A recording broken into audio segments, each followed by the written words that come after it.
Après un meurtre d'une incroyable sauvagerie, la police hésite entre deux suspects. Une femme médium sait lequel est le tueur.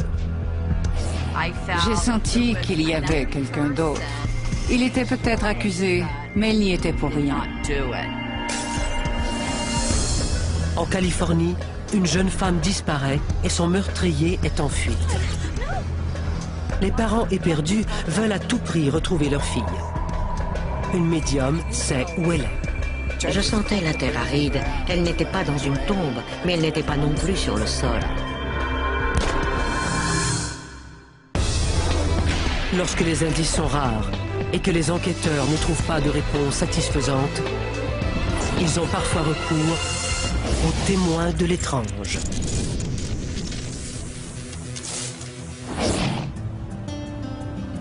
Dans cet épisode, certains noms ont été changés. Août 1988 à Xenia, dans l'Ohio. Les promeneurs profitent des dernières belles journées d'été avant l'arrivée du froid.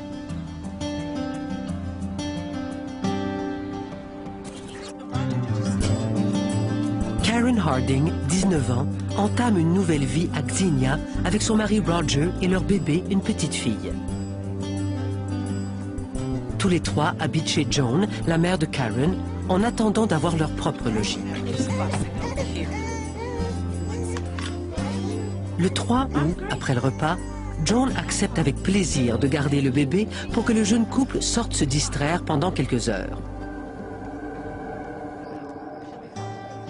À l'âge de 15 ans, Karen a subi des tests d'intelligence qui ont révélé qu'elle avait un quotient intellectuel exceptionnel. Elle compte reprendre ses études pour devenir archéologue. L'avenir semble plein de promesses pour la petite famille.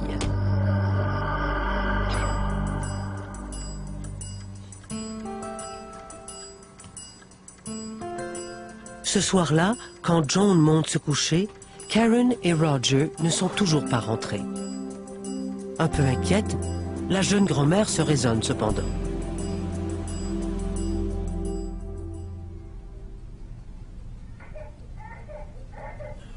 Tôt le lendemain matin, elle est réveillée par les pleurs du bébé. Il s'est passé quelque chose.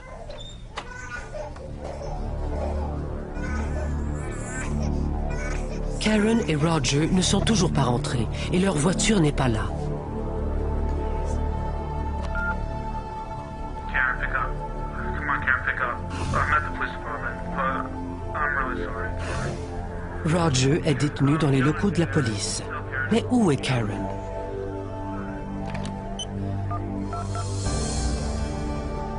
I want to report a missing person, please. Karen Harding, 19 years old. Après avoir écouté sa description, les policiers demandent à Joan de venir au poste de police de Xenia.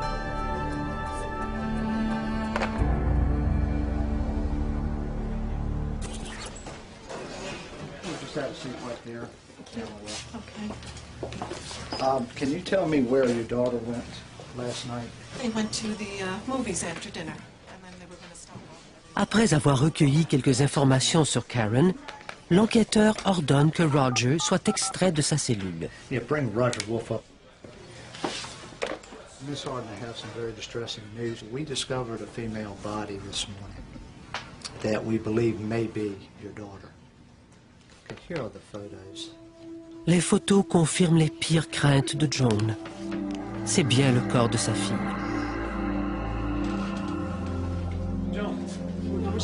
Tous deux sont sous le choc.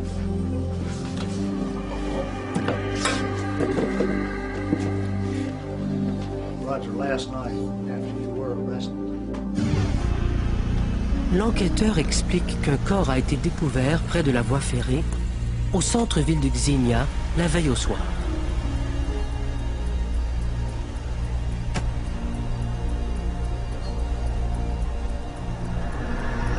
Un agent de police a trouvé Karen.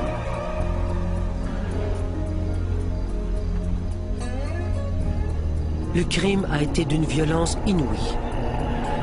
Le meurtrier a planté un énorme clou de chemin de fer dans la tempe de la victime. Roger parle à l'enquêteur d'un certain David qui était avec le couple la veille au soir. Tous les trois ont passé la soirée ensemble. Sous l'emprise de l'alcool, les deux hommes se sont querellés.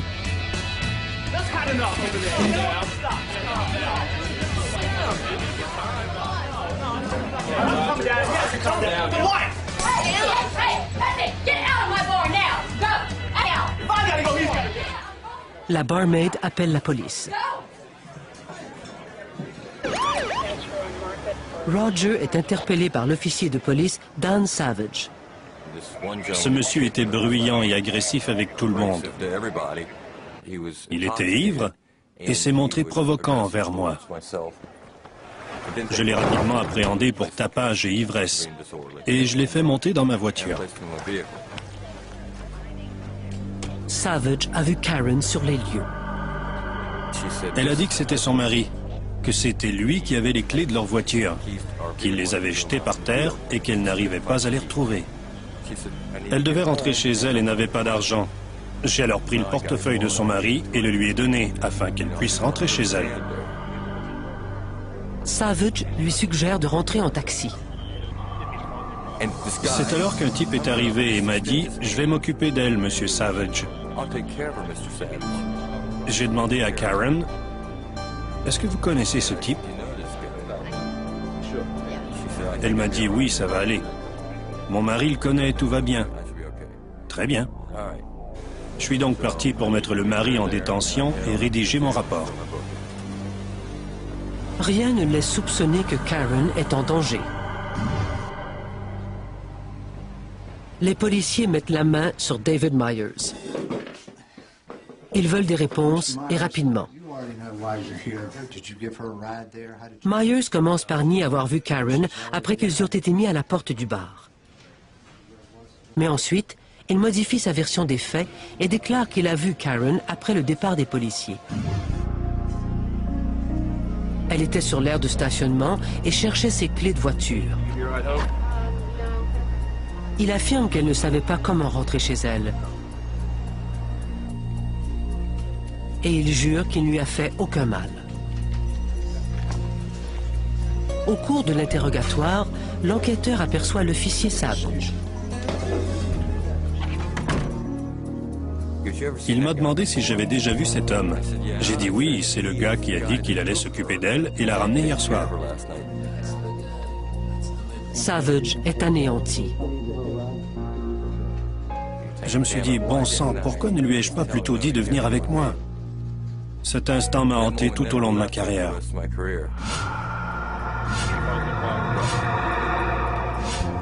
Je n'ai plus jamais laissé une femme faire cela. Je me suis toujours arrangé pour les convaincre d'accompagner la police ou de prendre un taxi. Bill Skank, procureur de Greene County, est chargé de l'affaire. J'étais totalement sous le choc. Je suis resté sans voix. Mon Dieu, quel monstre était capable de faire une chose pareille? Le procureur rédige immédiatement un mandat de perquisition du domicile et de la voiture de Myers. On espérait retrouver peut-être des traces de sang de la scène de crime dans sa voiture, sur ses vêtements. Il avait peut-être pris des objets appartenant à la victime. Et de fait, on a retrouvé son portefeuille dans la voiture de Myers. On a aussi découvert des vêtements d'homme dans le coffre. On a pensé qu'il s'était débarrassé des vêtements tachés en les cachant dans son coffre.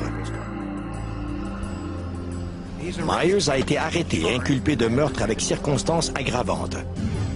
On s'est alors dit que l'affaire allait être bouclée facilement. Un rebondissement inattendu vient bouleverser ses prévisions. Une femme se manifeste, déclarant qu'elle connaît le meurtrier de Karen et que ce n'est pas David Myers. Elle affirme que son ex-mari, Paul Tufts, a saboté sa voiture avec des clous de chemin de fer semblables à celui qui a tué Karen. Elle se dit harcelée et espionnée par Tufts jusque chez elle, près de la voie ferrée. Elle affirme qu'un jour, Tufts l'a agressée.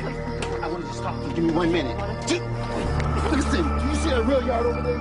I killed a lady over there and I'll kill you too. Now be still strong. Je me suis dit, est-ce possible que ce soit lui le coupable? Est-ce qu'on aurait arrêté un innocent? Est-ce qu'ils ont fait le coup ensemble? Est-ce qu'il s'est passé un truc bizarre qu'on ignore? Susan! Le procureur Bill Skank décide alors de demander l'aide de la médium Carol Kirkpatrick. Je me suis dit, faisons venir Carol. Amenons-la sur la scène de crime et voyons ce qu'elle peut nous dire. Ce que je vais ressentir sur les lieux, c'est l'activité et l'énergie résultant du crime qui a été commis. L'atmosphère en est imprégnée. Je vois, je ressens ce qui s'est passé. Je revis les événements. On peut multiplier les hypothèses sur ce qui a pu se passer sur une scène de crime. Mais il n'y en a qu'une qui est bonne, et c'est celle-là qui m'intéresse.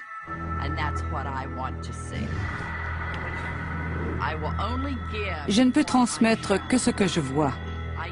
Je ne relais rien de plus, rien de moins, parce que je ne saisis pas toujours le sens de tout ce que je vois. Mais je transmets ce que je vois, puis les enquêteurs extrapolent à partir de là.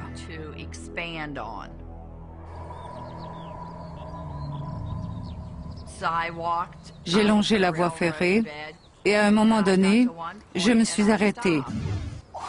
Et j'ai dit, c'est ici que ça s'est passé. Il a étranglé la femme. J'ai vu l'homme. Il transpirait, il avait les cheveux noirs, une barbe et il portait un bandana autour de la tête. Elle a dit, je vois une arme, un instrument. Je ne sais pas très bien ce que c'est, mais c'est pointu.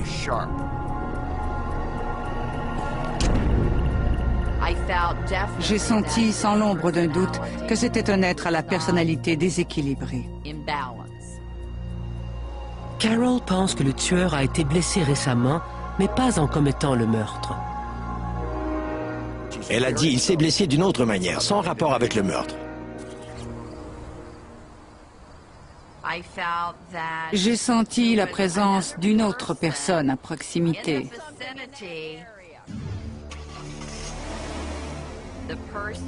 La personne que j'ai vue à l'écart dans les arbres semblait être un homme de race afro-américaine. J'ai dit, mais lui n'y est pour rien. Vous avez le bon suspect et il a agi seul. Voilà ce qu'elle a dit. Aussi simple que ça. La vision de Carol confirme les soupçons du procureur. Pour lui, c'est bien David Myers et non Paul Tufts qui a tué Karen.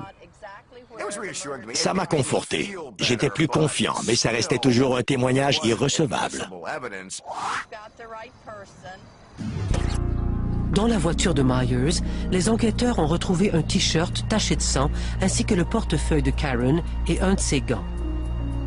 Mais le suspect a réponse à tout. D'où viennent ces vêtements tachés de sang retrouvés dans votre coffre, David? Oui, ils sont à moi, c'est du sang. J'ai eu un accident de moto il y a quelques jours.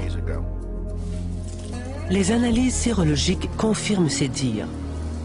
Le sang retrouvé sur ses vêtements n'est pas celui de Karen.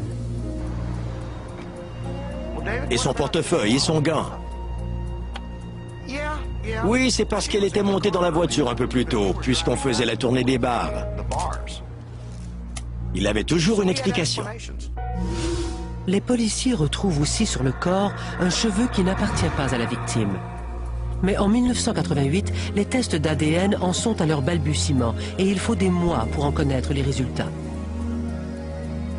L'analyse au microscope révèle cependant que le cheveu appartient à un mâle de race blanche. Ce qui semble disculper Paul Tufts. Mais pourquoi celui-ci endosserait-il un meurtre qu'il n'a pas commis? Une fois de plus, le procureur demande l'aide de Carol. Bill a fait entrer le jeune homme et l'a interrogé. Moi, j'étais assise. et j'écoutais sa voix. Carol est capable de capter l'énergie émise par une voix. Non pas ce qu'il dit, mais quelle est la vérité. Tufts jure qu'il n'a pas tué Karen. Il a fini par admettre qu'il était là, qu'il avait effectivement mis des clous de chemin de fer sous les pneus de la voiture de son ex-femme. C'est alors qu'il a entendu des bruits et des gémissements et qu'il était allé voir ce qui se passait. Et il l'a vu étendu là, mais il a eu peur d'appeler la police ou de faire quoi que ce soit. Je crois qu'il voulait surtout faire peur à son ex-femme. Il voulait qu'elle le croie capable de faire une chose aussi horrible dans l'espoir de la récupérer. Il était prêt à tout pour qu'elle lui revienne. Le procureur est persuadé de la culpabilité de Myers.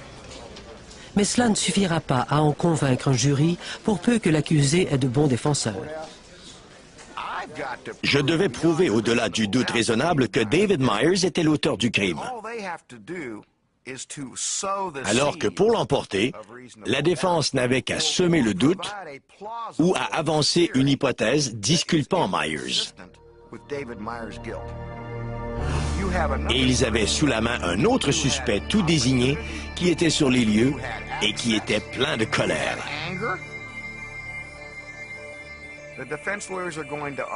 Les avocats de la défense ajouteraient qu'il se droguait, qu'il était fou de rage, qu'il avait passé sa colère sur une innocente victime qui passait par hasard le long de la voie ferrée. Skank n'a d'autre choix que d'abandonner les poursuites tout en continuant de chercher des preuves. David Myers se retrouve donc libre. Et la médium Carol Kirkpatrick craint qu'il tue à nouveau. Je sentais que s'il s'en tirait, il allait recommencer. Plus il échapperait aux poursuites, plus il deviendrait dangereux.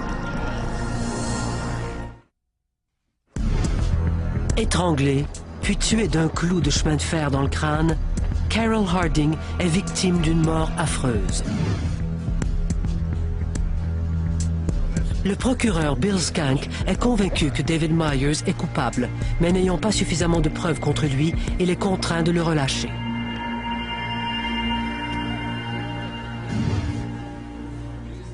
Myers fait cependant de nouveau parler de lui. Le procureur de la ville et moi-même l'avons arrêté pour d'autres affaires de harcèlement. Cela leur permet, au moins provisoirement, de mettre le suspect hors d'état de nuire. Pendant ce temps, l'accusation tente d'étoffer son dossier. Le procureur sollicite à nouveau la médium Carol Kirkpatrick. Je lui ai demandé ce qu'elle pouvait me dire de plus. Suis-je passé à côté de quelque chose? Y a-t-il autre chose que nous pourrions faire dans cette enquête? D'autres gens que nous pourrions interroger? Voyez-vous d'autres indices, Carol, qui seraient susceptibles de nous aider? Elle m'a dit, revoyez attentivement les photos. Observez les autres blessures sur le corps de la victime.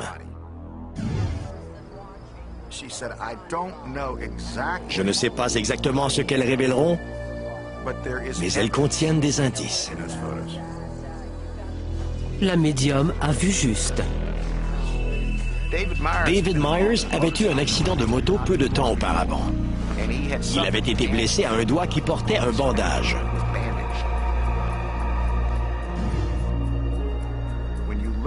En examinant attentivement les photos de l'autopsie, on voyait ce qui ressemblait à des empreintes digitales. Et l'une d'entre elles était différente des autres. Elle correspondait au doigt blessé du suspect. On reçoit enfin le résultat du test d'ADN pratiqué sur le cheveu trouvé sur le corps. L'ADN correspondait à celui de David Myers. C'était une preuve solide et convaincante. En outre, un ancien compagnon de cellule de David Myers accepte de témoigner. Seul le tueur pouvait connaître les détails qu'il a confiés à ce co-détenu. Et il lui en avait parlé avec un tel détachement, sur un ton si naturel, que l'autre en avait été horrifié au point qu'il est venu spontanément nous proposer son témoignage. Il n'a rien demandé en échange. Ça l'avait révolté. Ce crime était si horrible que même un criminel endurci en avait été choqué. Les visions de Carroll s'étant avérées d'une grande justesse, le procureur lui demande de l'aider à sélectionner les jurés. Il m'a dit, puisque vous lisez dans les voix, pourriez-vous m'aider à constituer un bon jury? J'ai répondu que je voulais bien essayer. J'ai donc repris l'avion pour venir écouter les voix. Je lui disais lesquelles me paraissaient appartenir à des gens solides, à l'esprit ouvert, peu influençables, mais prêts à entendre la vérité. Et la vérité finit par l'emporter.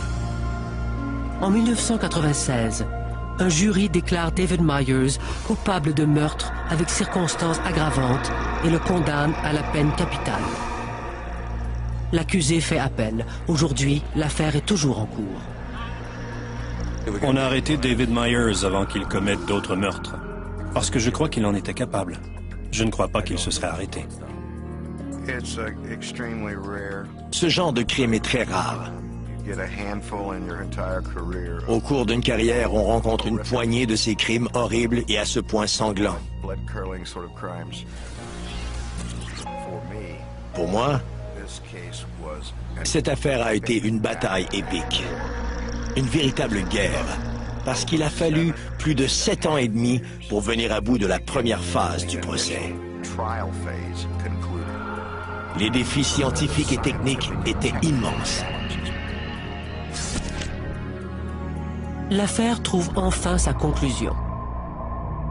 Justice a été rendue à une jeune femme pleine d'avenir, fauchée dans la fleur de l'âge, et qui venait de connaître les joies de la maternité. La fille de Karen, qui était un tout petit bébé au moment du meurtre, est aujourd'hui une adolescente. Elle n'a que les souvenirs de sa grand-mère et quelques photos pour conserver la mémoire d'une mère qu'elle ne connaîtra jamais. Bien que cela ait pris des années, les autorités de Xenia ont enfin pu mettre un dangereux criminel derrière les barreaux en collaborant avec une médium de talent.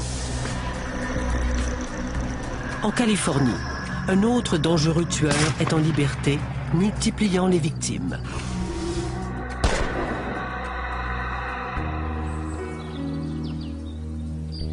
Au nord de Sacramento s'étend une vaste plaine où se succèdent terres agricoles et fermes d'élevage de bétail. Le 10 août 1980, Natalie Fenwick, étudiante en dernière année, revient au campus de Redding, en Californie, après avoir passé quelques jours dans sa famille à Sacramento.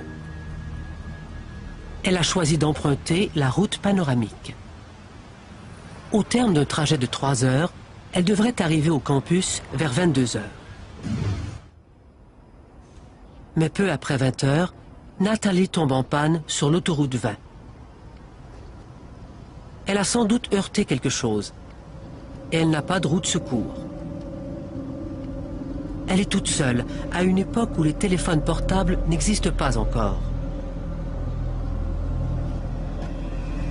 Son seul espoir est que quelqu'un s'arrête pour lui porter secours.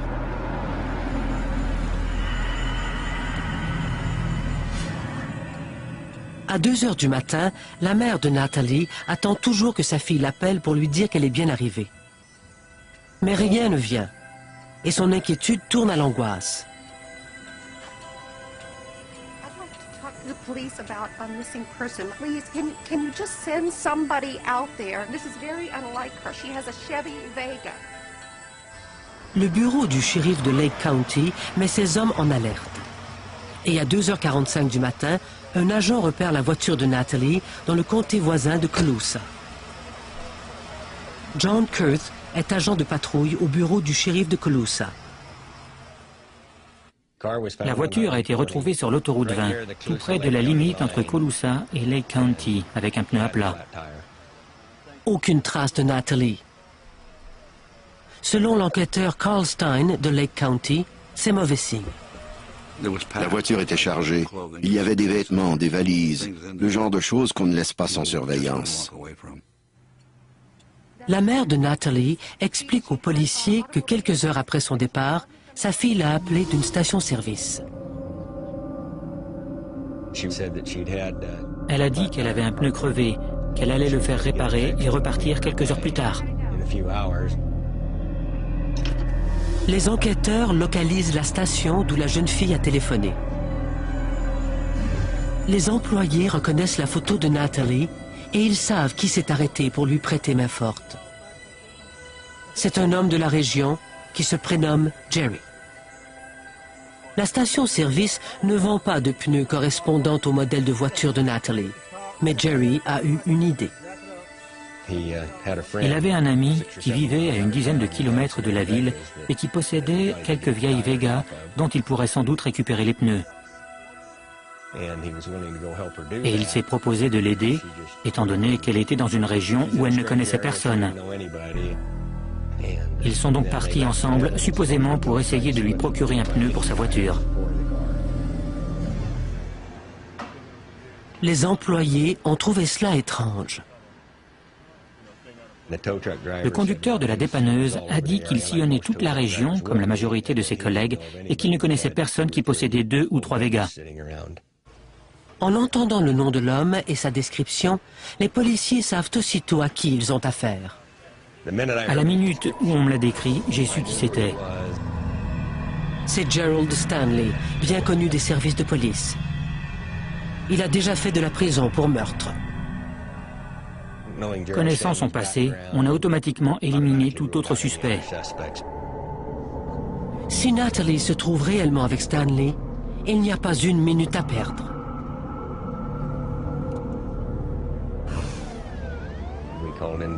On a fait appel aux pompiers volontaires, aux équipes de secouristes, à nos propres policiers et à ceux de Lake County. Et on a commencé à quadriller le secteur à partir de l'endroit où on avait retrouvé la voiture en sillonnant les routes à la recherche de Natalie.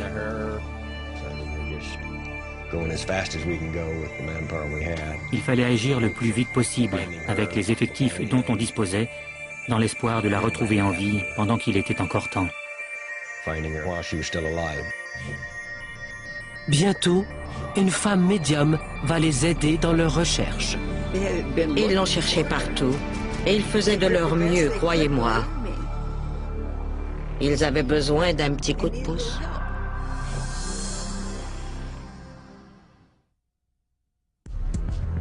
En août 1980, Natalie Fenwick, 21 ans, disparaît en Californie. Sa route a croisé celle de Gerald Stanley, déjà condamné pour meurtre. Elle court un grave danger.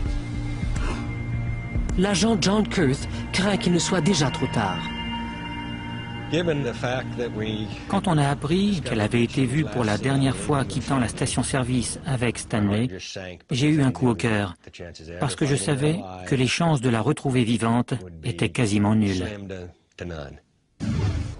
Les femmes qui ont croisé la route de Gerald Stanley ont connu un sort funeste. Un matin de 1975, après que sa seconde femme eut déposé leurs enfants à l'école, Stanley la tue dans un accès de rage meurtrière. Après avoir purgé seulement 4 ans et demi de prison, il est libéré pour bonne conduite en octobre 1979.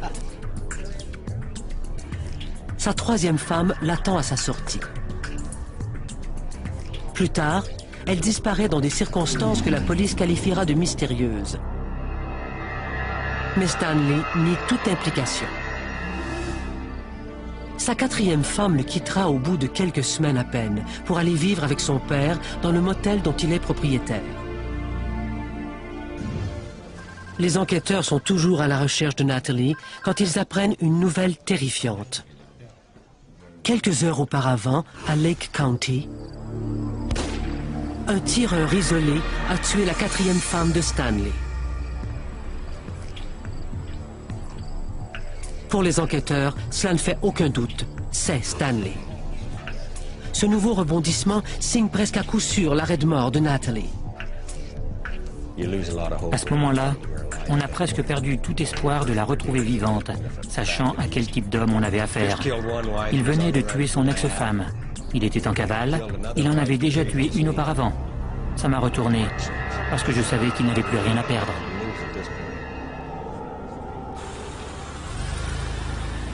La police déploie tous les moyens pour retrouver le fugitif.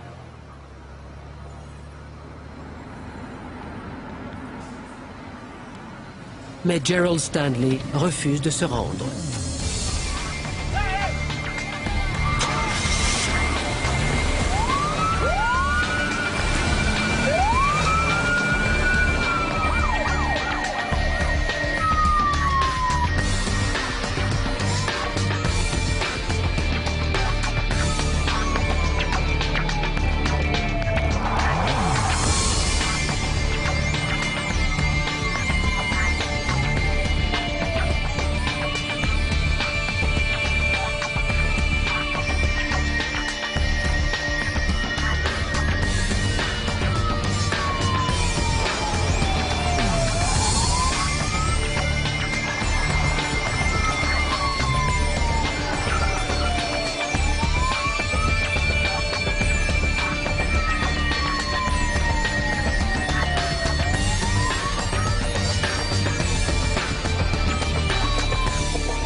Où peut bien être le meurtrier? Il connaissait la région comme sa poche. Il y a toutes sortes de chemins de terre et de sentiers forestiers qu'il connaissait par cœur.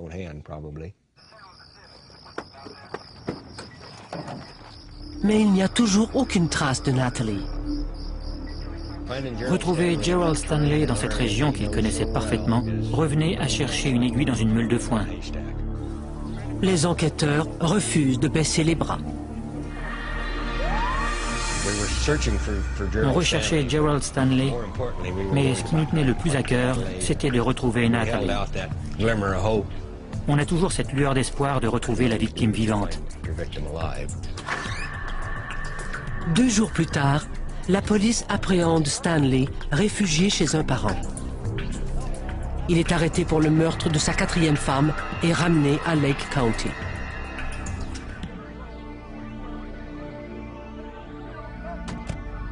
Les enquêteurs tiennent enfin le suspect. Mais ils ignorent toujours où est Natalie. What do you mean he's not telling you anything? Are you kidding me? He is in custody. He's your prime suspect. La police et la famille de Natalie veulent des réponses. Nothing right now, man. L'a-t-il tuée? Ou est-elle encore en vie quelque part? Peut-être qu'il l'avait juste gravement blessée et laissée pour morte. Auquel cas, on avait une chance de la retrouver vivante. C'était notre principal espoir à ce moment-là, parce que la région est tellement vaste qu'il est impossible de la passer au peigne fin avec des effectifs limités dans un délai raisonnable. On était déçus et à court de pistes. L'enquêteur Carl Stein a alors une idée. Quand vous avez épuisé tous les autres moyens, sondé tous les indices matériels, interrogé tous les témoins, il est temps de demander l'aide d'un médium. Carl Stein n'a pas toujours été de cet avis. Je ne croyais pas au pouvoir médiumnique. Je pensais que c'était une blague. Jusqu'au jour où j'ai fait la connaissance de Kay. Là, j'ai totalement changé d'attitude. Carl Stein parle à John Kurth de la médium Kay Ray. Il m'a dit, vous allez me prendre pour un fou, mais je connais une médium, Kay. Elle m'a brièvement aidé sur une autre affaire. Elle m'a dit beaucoup de choses qui se sont révélées exactes. Que diriez-vous de faire appel à elle? Kurth est prêt à tout pour retrouver Natalie. Je suis allé voir mon chef et je lui ai fait part de nos intentions. Il était sceptique, mais il m'a dit, Vous n'avez rien d'autre, n'est-ce pas? J'ai répondu, on n'a absolument rien d'autre, pas de corps, rien, et le temps presse. J'ai dit à John, je vais contacter Kay de votre part, mais ne vous attendez pas des miracles, parce que d'après mon expérience, ce sera à vous d'interpréter ce qu'elle vous dira. Kay perçoit immédiatement le suspect. Il m'a déplu, même son odeur me déplaisait. Elle sent en lui une force obscure et maléfique. Natalie est en grand danger. Lentement, la nuit d'horreur vécue par la jeune fille se déroule dans l'esprit de la médium en une succession de visions terrifiantes.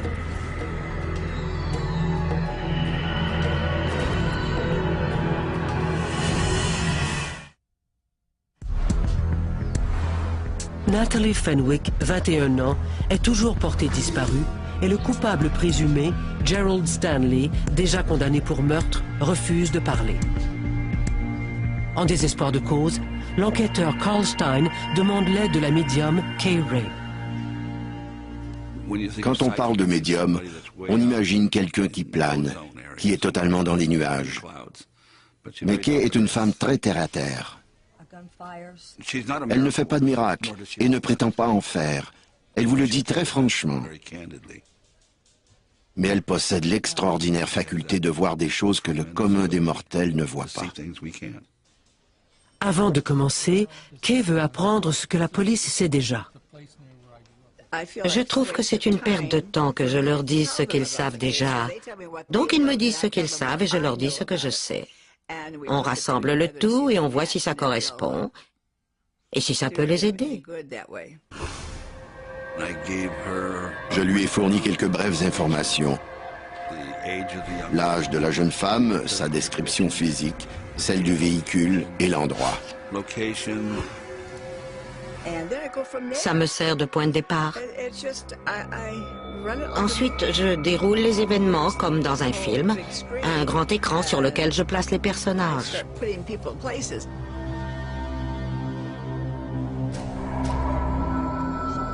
Des images de Natalie apparaissent dans l'esprit de la médium.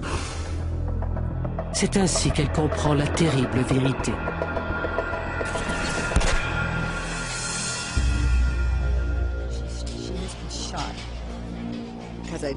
Elle était morte, je sentais que son cœur ne battait plus.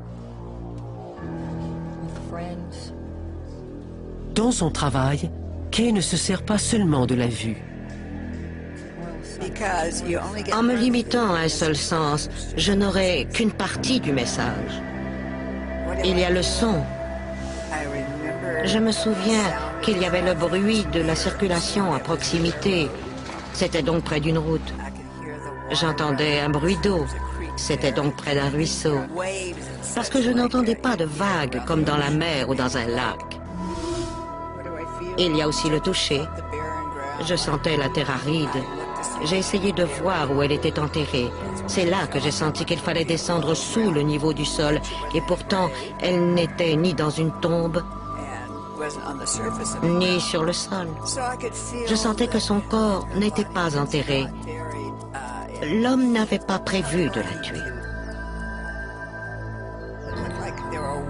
Et il m'a semblé qu'il y avait là d'anciens puits désaffectés et qu'il avait jeté le corps dans un de ces puits. Kay a fait tout son possible. Le reste dépend des policiers. Je vais là où ils ne voient pas. Et c'est l'unique raison de ma présence. Je ne suis pas là pour faire du travail de terrain, mais pour transmettre ce qui me vient en tête. Ensuite, c'est à eux d'aller sur le terrain. Kurt connaît plusieurs endroits susceptibles de correspondre à cette description. Je connaissais assez bien la région. Je savais qu'il y avait des puits quelque part. Mais je ne me souvenais pas exactement où. Et il faudrait du temps pour les repérer. À la prison de Lake County, à l'aide des informations que leur a fournies Kay, les enquêteurs tentent de faire parler Gerald Stanley. Mais celui-ci refuse de coopérer, et les enquêteurs savent bien pourquoi. Sans aveu, il ne dispose contre lui que de preuves indirectes. Nous n'avions aucune preuve contre lui, sinon le fait qu'elle avait quitté la station-service avec lui. Il était donc très important qu'on retrouve le corps le plus vite possible. Les enquêteurs sillonnent l'autoroute 20 où la jeune fille a été vue pour la dernière fois et cherchent les puits désaffectés dont la médium Kay Ray a eu la vision. Après plusieurs heures de vaines recherches, ils n'ont toujours rien trouvé. Mais pas question d'abandonner. Natalie doit bien être quelque part. Ils tombent enfin sur une zone qui ressemble à celle décrite par Kay. Ils y retrouvent le corps de Natalie, sous le niveau du sol, mais pas enterré.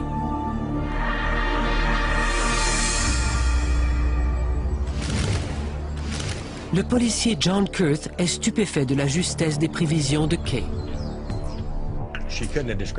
Elle n'aurait pas pu donner de meilleure description. C'était aussi précis que si elle s'était trouvée sur les lieux et vous les décrivait. On entendait le trafic automobile sur l'autoroute. On entendait de l'eau couler. Comme elle l'avait dit, on voyait des pierres. J'étais très impressionné, car je savais que nous ne lui avions fourni que des informations sommaires. Les policiers recueillent quelques indices près du corps, notamment du gravier et des échantillons de terre.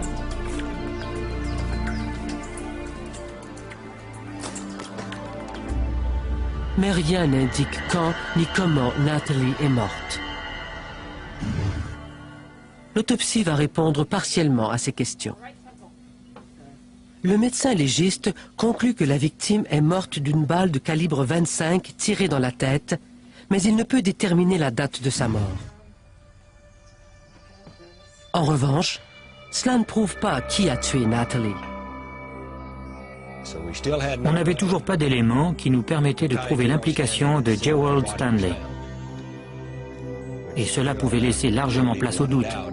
Était-ce lui qui l'avait tué ou non? Après avoir examiné le gravier recueilli autour des puits, des géologues concluent que ce type de gravier ne se trouve que dans cette zone de la région.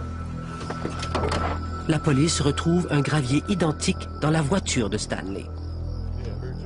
On était très contents parce que ça prouvait qu'il s'était trouvé sur les lieux. Il n'y avait pas d'autre explication à la présence de ce type de gravier dans sa voiture.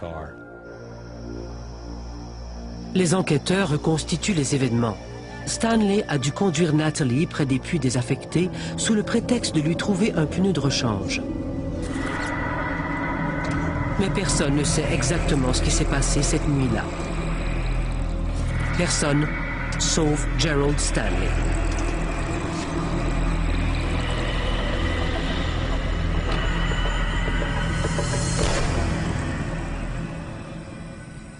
Les enquêteurs pensent que Stanley a tué Natalie et jeté son corps dans un puits.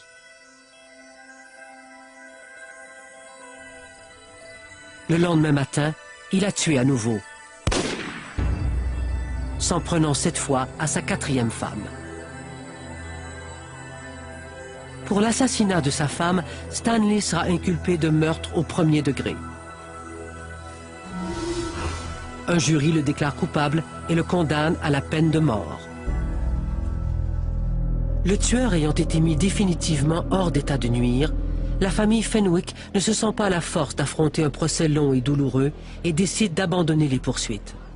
Stanley ne sera jamais inculpé pour le meurtre de Natalie, ni pour celui de sa 3e femme. Mais grâce aux efforts conjugués des enquêteurs et d'une médium de talent, Gerald Stanley ne pourra plus jamais faire de mal à quiconque. Au début de cette affaire, j'étais très sceptique. Mais les informations que Kay nous a fournies nous ont permis de retrouver le corps et de découvrir des indices prouvant que Gerald Stanley était bien le meurtrier de Natalie. Aujourd'hui, je n'hésiterai pas une seconde à faire appel à Kay dans un cas similaire parce que j'ai une grande confiance en elle. 2 jeunes femmes en quête d'assistance. L'une a accepté l'aide d'un ami. L'autre a fait confiance à un étranger. Toutes 2 ont été victimes d'une ignoble trahison. Des crimes gratuits qui seraient restés une énigme sans l'acharnement des enquêteurs et le talent des médiums qui leur ont apporté leur précieuse collaboration.